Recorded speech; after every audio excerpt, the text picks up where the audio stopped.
Hello and welcome to the Audio Stories. Today I will tell you about one of the most mysterious places on Earth, namely Easter Island, full of huge mysterious statues. If you like such stories about mysteries from the past, I encourage you to subscribe to the channel, leave a like, and comment. And now, let's move to the distant Pacific, where one of the most fascinating and mysterious stories in history took place. On April 1st, 1722, a Dutch sailor, Admiral Jacob Roggeveen, commanding 3 ships, came across a small island. And since that day happened to be Easter, he called it Easter Island. For Europeans, it was their first contact with this isolated land. And what they saw there amazed them.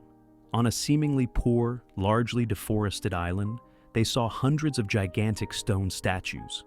Roggeveen couldn't believe his eyes and asked himself where these monumental sculptures came from in such a small piece of land, more than 3,000 kilometers away from the nearest inhabited land.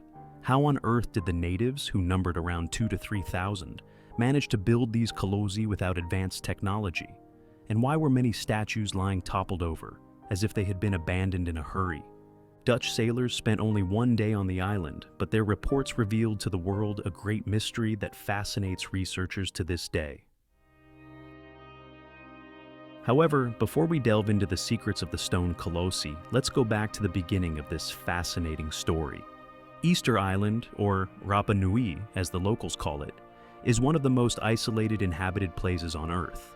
This small triangular piece of land, with an area of only 160 square kilometers, lies on the eastern edge of Polynesia. The nearest inhabited places are the Pitcairn Islands, over 2,000 kilometers away, and the coast of Chile, approximately 3,600 kilometers away. When exactly and how did people reach this end of the world? Scientists have long debated the date when the island was first settled. Earlier theories talked about the arrival of the first settlers around 300 AD, but newer research, based on more accurate radiocarbon dating methods, indicates a much later period, between 800 and 1000 AD. Who were these first settlers? Linguistic, genetic, and archaeological studies clearly indicate that they were Polynesians, probably from the Marquesas Islands or other parts of modern-day French Polynesia. Reaching Easter Island required traveling a huge distance across the open ocean, which proves the extraordinary navigation skills of the people of Polynesia. Polynesian sailors, using simple but extremely effective catamarans, were able to traverse vast areas of the Pacific Ocean, using such guides as stars, clouds, waves, and bird migrations. According to the oral accounts of the indigenous people, the first king of Rapa Nui, Hotu Matua, sailed to the island from a legendary land called Hiva, bringing with him a group of settlers. They reached the island on 2 large catamarans, taking with them plants, animals, their culture, and some technological knowledge. Tradition says that the landing site was chosen based on a dream in which the explorer's soul traveled to the island. The first settlers landed at Anakina Bay on the north coast, which, incidentally, remains the only sandy beach on the island to this day. When the first Polynesians arrived on Easter Island, they found a place completely different from the one we know today. Paleobotanical and archaeological research indicates that the island was largely forested at that time. The dominant species was Toromiro, an endemic tree species, related to trees found on other islands of Polynesia. Forests covered most of the island, creating a diverse ecosystem that could support not only rich flora, but also numerous species of sea and land birds. Easter Island has never been a tropical paradise like other Polynesian islands. Its climate is mild, subtropical, but with distinct seasons. Located on the border of the tropical zone, it experiences strong winds and periodic droughts. It has no permanent rivers, and fresh water accumulates mainly in volcanic craters. These natural limitations, however, did not stop the development of a complex civilization. The first settlers brought with them crops typical of Polynesia, such as sweet potatoes, taro, bananas, and sugarcane. Thanks to the fertile volcanic soil, these crops flourished. The newcomers also brought chickens, which became the main source of animal protein. Interestingly, for a long time there were no land mammals on the island, the only exception being Polynesian rats, which probably arrived there as uninvited passengers on the boats of the first settlers. The sea around the island, although abundant in fish compared to other areas of the Pacific, did not offer such rich fishing grounds as other Polynesian islands. Steep coastlines and strong currents made fishing difficult, making residents rely more on agriculture than on marine resources. This partial dependence on land resources was later to play a key role in the fate of the island. After settling on the island, the Polynesians developed a unique culture which became one of the most advanced in the Pacific region. Between the 11th and 16th centuries, the Rapa Nui civilization flourished. Its society was organized in a hierarchical clan system. Each clan was headed by an ariki, a chieftain who combined political and religious functions. Clans competed with each other for prestige and resources, but they also cooperated on larger projects. Each clan controlled a portion of the island's territory, usually stretching from the coast to the inland. This division provided access to both maritime and agricultural resources. The most spectacular achievement of Rapa Nui culture were, of course, the moai statues. These monumental sculptures, carved from volcanic tuff, represented ancestors and were an expression of worship typical of Polynesian cultures. Moai were supposed to bring mana, or spiritual strength and blessing, to those clans that built them. Most of the statues were placed on stone platforms usually located along the coast, with their faces turned towards the interior of the island as if watching over the community. Moai production reached an industrial scale. The main site of their production was a quarry in the crater of the Rano-Raraku volcano, where to this day you can see hundreds of statues in various stages of production, from barely scratched in the rock to almost completed, waiting for transport. The statistics regarding moai are impressive. About 900 statues have been identified on the island, of which about 300 were placed on Ahu. The largest moai completed and transported, called Paro, measured almost 10 meters high and weighed approximately 80 tons. However, an even larger statue, known as El Gigante, nearly 21 meters high, never left the quarry. How were these giant statues transported? This question has long been one of the greatest mysteries of Easter Island. Local oral tradition said that moai walked to their destinations, which researchers interpret as a reference to the method of transportation. Archaeological experiments have shown that the statues could be transported in an upright position, on specially constructed sleighs or platforms, using a system of ropes and wooden rollers. Large teams of people could move the statue by rocking it from side to side and moving it forward in small steps, which is where the idea of walking statues may have originated. Another extraordinary achievement of the Rapa Nui culture was the Rongorongo script, a writing system that remains undeciphered to this day. About 25 tablets covered with these mysterious symbols have survived.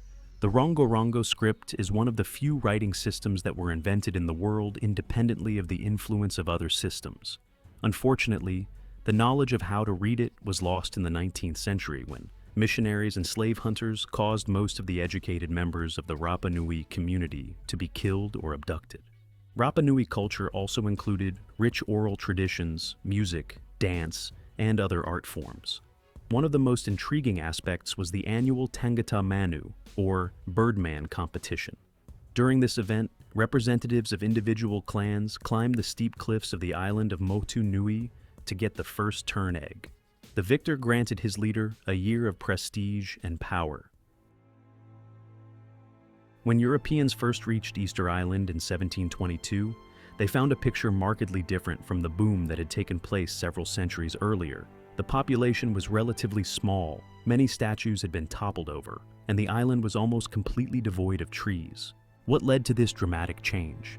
For a long time, the dominant narrative was one of ecological disaster, popularized by Jared Diamond in his book Collapse. According to this theory, the inhabitants of Easter Island caused their own decline through overexploitation of natural resources, especially deforestation. Cutting down the last tree would lead to soil erosion, reduced crop yields, the inability to build fishing boats, and war over dwindling resources. Indeed, paleobotanical studies confirm that the island has undergone drastic deforestation. Analysis of pollen from lake sediments shows that once dense forests disappeared within a few centuries of humans' arrival. Trees were used for various purposes, as building material, fuel for the production of boats, and as rollers and levers for transporting moai. An additional factor was the activity of Polynesian rats, which fed on tree seeds, preventing their natural regeneration.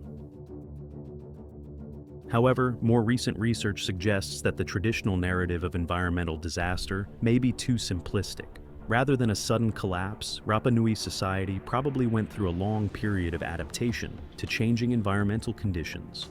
Residents developed innovative agricultural techniques, such as the so-called stone gardens that protected crops from the wind and retained moisture. Climate change may also have played a role in the island's ecological transformation. Research suggests that between the 14th and 18th centuries, the Pacific Ocean experienced cooling associated with the Little Ice Age, which may have affected agricultural productivity and resource availability. Social conflicts undoubtedly also occurred, as evidenced by archaeological finds such as obsidian blades and oral traditions of interclan warfare. However, the scale of these conflicts may have been smaller than previously thought. The toppling of moai statues, once interpreted as an expression of cultural war, may also have been related to natural causes such as earthquakes or the erosion of ahu platforms. Rapa Nui society underwent a cultural transformation, moving away from obsessive moai construction towards a more sustainable lifestyle. A new cult appeared, Tangata Manu, or Birdman, which could be an adaptation to new ecological and social conditions. Unlike the hereditary rule of the Ariki, based on the cult of ancestors represented by moai, the cult of the Birdman introduced an element of competition and meritocracy, potentially reducing tensions between clans. The discovery of Easter Island by Admiral Jacob Roggeveen in 1722 marked the beginning of the end of its isolation, although the Dutch sailors' visit itself was short and limited to a one-day stay. It initiated a series of European contacts that had a dramatic impact on the local community. The next Europeans to visit the island were the Spanish under the command of Felipe González in 1770. Their visit was longer and more invasive. They formally took the island into the possession of the Spanish crown, calling it Isla de San Carlos, and forcing local chiefs to sign an act of annexation, the content of which they certainly did not understand. Captains James Cook and Jean-François de Galaup, Comte de la Pérouse, visited the island in 1774 and 1786, respectively. Their accounts provided valuable information about life on the island in the 18th century. Cook described the residents as thin, shy, and helpless, suggesting that the community was already in a state of crisis. However, the real disaster for the inhabitants of Rapa Nui occurred in the 19th century.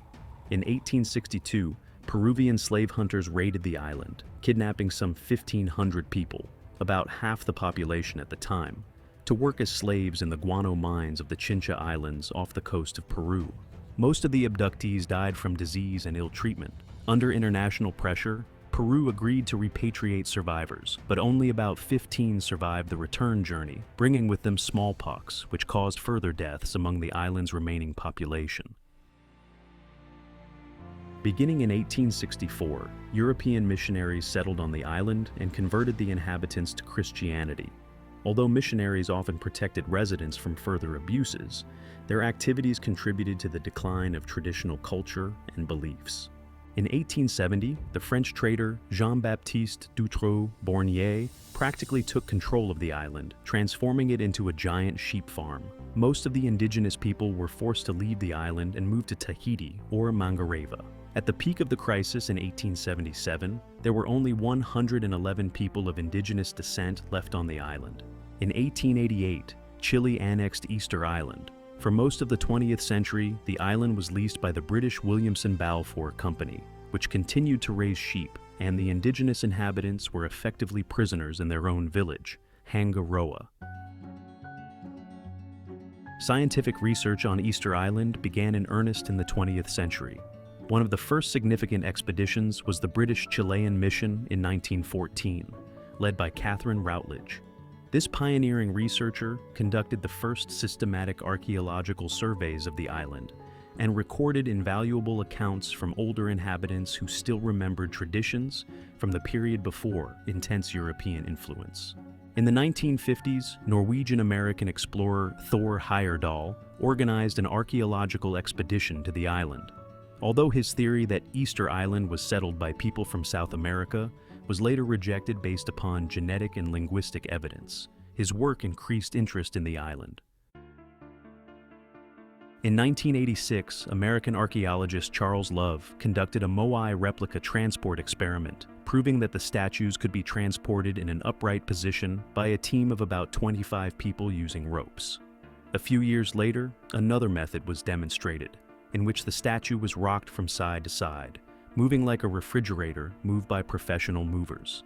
Analysis of sediment cores from volcanic craters provided evidence of the presence of forests on the island before the arrival of humans and their gradual disappearance after colonization.